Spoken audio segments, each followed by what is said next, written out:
ரோமர் 7ஆம் அதிகாரத்தில் சொல்லுவாப்புல எப்படின்னா, நான் விரும்புகிற நன்மையை செய்யாமல் விரும்பாத தீமையை செய்கிறேன். எப்படி?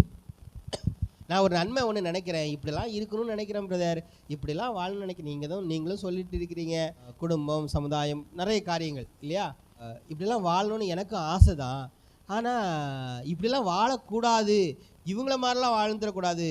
ஐயோ, பிரச்சனைகள் வரும் பொழுது இவங்க இவ்வளோ அலப்பறை பண்ணுறாங்களா, டென்ஷன் ஆகிறாங்க, கேள்விகள் உண்டாகிறது, குழப்பங்கள் உண்டாகிறது, பயங்கள் உண்டாகிறது இல்லையா? இதெல்லாம் நான் பார்க்குறேன்.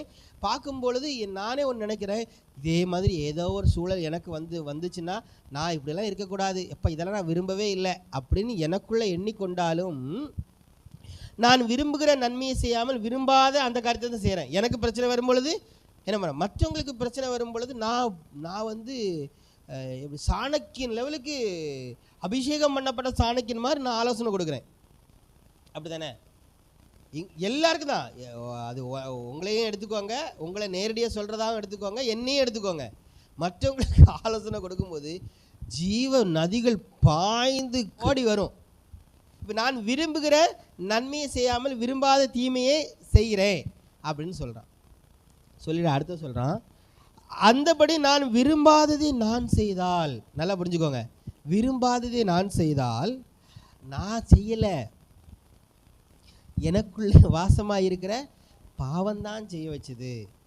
இன்னொருத்தன் சொல்லுவான், நான் நல்லவன் தான்ப்பா, நான் ஒரு தப்பு செஞ்சேன், நான் செய்யலை, யார் என்ன செய்ய வச்சா? பிசாசு என்ன செய்ய வச்சது. ஒரு காலத்தில் ரட்சிக்கப்படுவதற்கு முன்பதாக ஒரு மனிதன் என்ன சொல்லுவான் என்றால், நான் ஒரு தீமையான காரியத்தை செய்தேன், அதற்கு காரணம் நான் அல்ல, பிசாசு என்ன செய்ய வைத்தது அப்படின்னு ஒரு நாலேஜில் இருந்துட்டு போவான். இதெல்லாம் என்ன தெரியுமா? தன்னை பாதுகாக்கிற ஒரு காரியம், தன்னை திருப்திப்படுத்துகிற ஒரு காரியம்.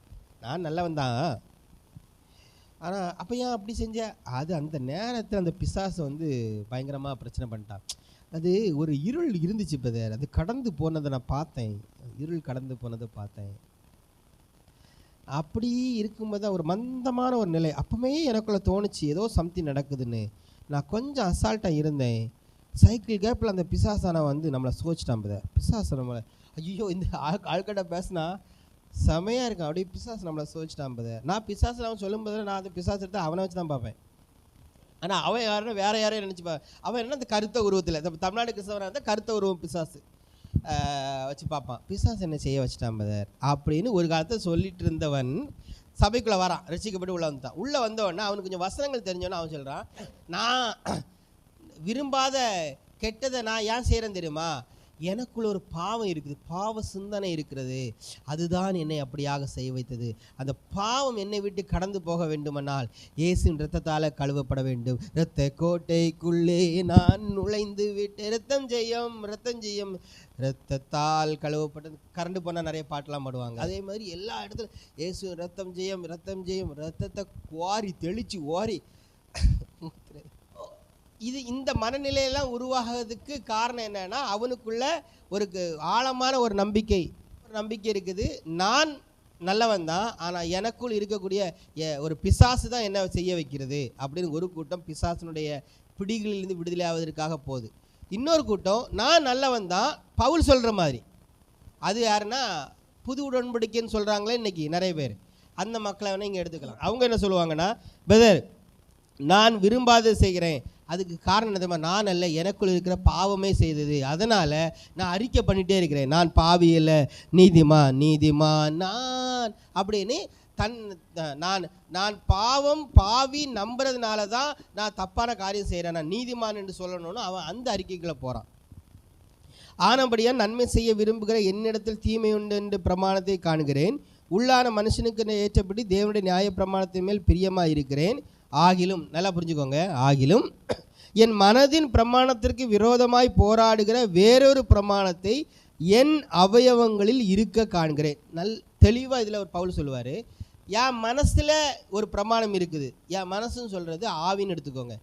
ஆவிக்குள்ளாக ஒரு சிந்தனை இருக்கிறது, ஆனால் அந்த ஆவின் சிந்தையோடு போராடக்கூடிய என் அவயவங்களில் இருக்கக்கூடிய ஒரு பிரமாணம் என்னது? என்னுடைய கண், காது, மூக்கு, நாக்கு, சரீரம், என்னுடைய ஐம்புலன்களும் எனக்கு ஒரு சிந்தனையை கொடுக்குது. அது ஒரு பிரமாணமாக மாறுது. எனது நான் இந்த மாம்ச சிந்தை, அதை தான் மாம்ச சிந்தைன்னு சொல்கிறது. இந்த மாம்ச சிந்தையின் மூலமாக ஒரு பிரமாணம் என்னை ஆளுகை செய்து கொண்டே இருக்கிறது. நான் வாழ வேண்டும்னா இப்படி தான் வாழணும் அப்படின்னு எனக்கு ஒரு ஃபார்முலா கொடுக்குது பாருங்கள். இப்படி தான் அதாவது ஒழுங்கு கிரமம்னு சொல்லிட்டு ஒரு ஃபார்முலா கொடுக்குது. அந்த ஃபார்முலா படி என்னை நான் வாழ வைக்கும் பொழுது இயல்பாக எனக்கு என் மனசில் ஒன்று தோணும் பாருங்கள். எனக்கு என் மனசில் தோணும், அதை நல்லா புரிஞ்சுக்கோங்க. இயல்பாக என் மனசில் ஒன்று தோணும். தட் மீன்ஸ் ஆவின் சிந்தைக்குள்ளாக எனக்கு ஒன்று தோணும். ஆனால் மாம்ச சிந்தை என்று சொல்லக்கூடிய கண் பார்க்கிறது, காது கேட்கிறது, மூக்கு நுகருகிறது, நாக்கு சுவைக்கிறது, சரீரம் உணர்கிறது.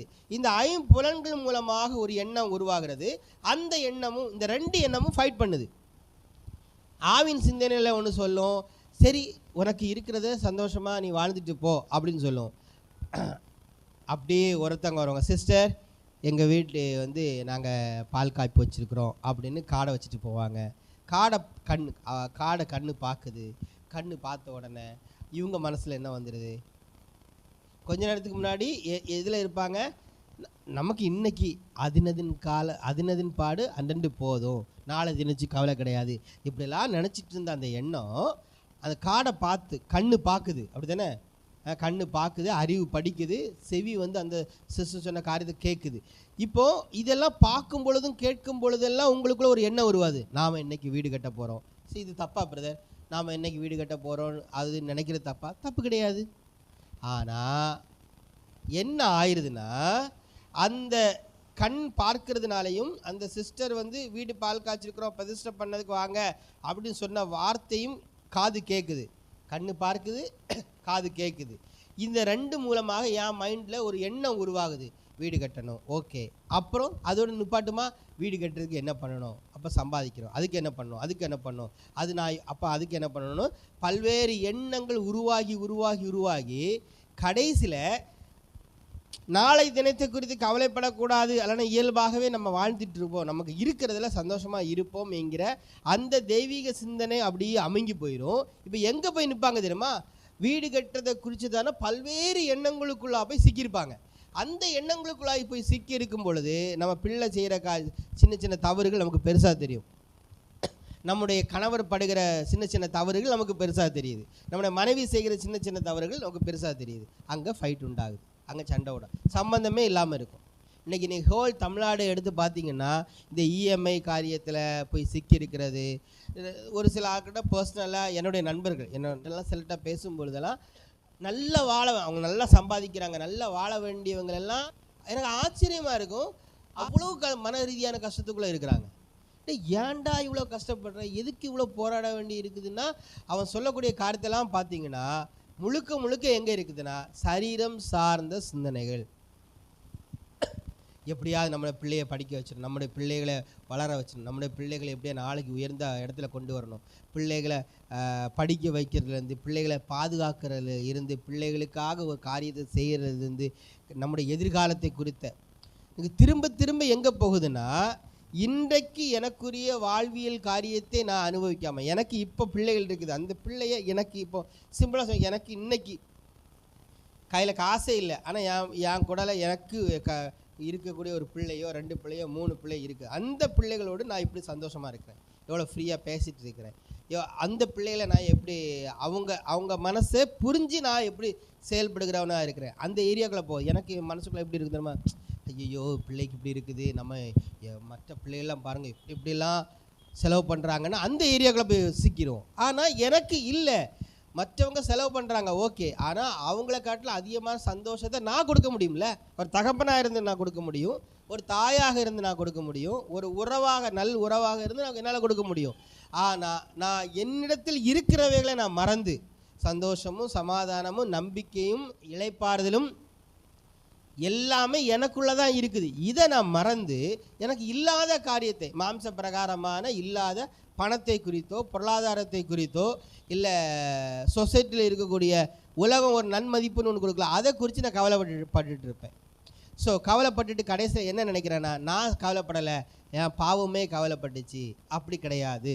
முடிவுரையாக என்ன சொல்ல வரேன்னா, இந்த இஸ்ரவேல் ஜனங்களோ இல்லை கிறிஸ்தவர்களோ சொல்லுகிறது மாதிரி நான் ஒரு தவறான காரியத்தை செய்கிறேன்னா அது நான் அல்ல, பிசாசு தான் செய்ய வைக்கிறான், இல்லை நான் அல்ல அது பாவம் தான் என்ன செய்ய வைக்குது அப்படின்னு நினைக்கிற வரை அவனால் விடுதலை அடையவே முடியாது. அவன் யாரை தான் ப்ளேம் பண்ணிகிட்டு இருக்கிறான்னா பிசாசை ப்ளேம் பண்ணிகிட்டு இருக்கான், பிசாசை தான் குற்றப்படுத்திட்டு இருக்கான். பிசாசு தான் சரியில்லை, அவன் தான் என்ன செய்ய வச்சான், பாவம் சரியில்லை, அதுதான் என்ன செய்ய வச்சது. என்றைக்கு என்னுடைய பிரச்சனைகளுக்கு, நான் இப்போ பிரச்சனை ஒன்று சொல்கிறேன் இல்லையா, அந்த பிரச்சனைகளுக்கு நான் தான் காரணம், நான் தான் என்னை நானே அனலைஸ் பண்ணணும், என்ன நானே நிதானிக்கக்கூடிய இடத்துக்கு வரணும் என்கிற ஒரு சிந்தைக்குள்ளாக என்னைக்கு அந்தந்த ஆத்துமா போதும்.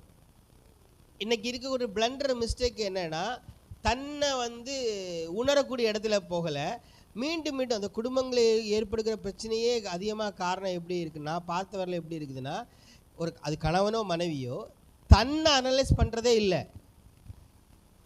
மனைவி புருஷனை நிதானித்து பார்க்கக்கூடிய இடத்துல வராங்க, கணவன் மனைவியை நிதானித்து பார்க்கக்கூடிய இடத்துல வராங்க. இதுதான் அவங்களுக்கு பிரச்சனையாகவே இருக்குது.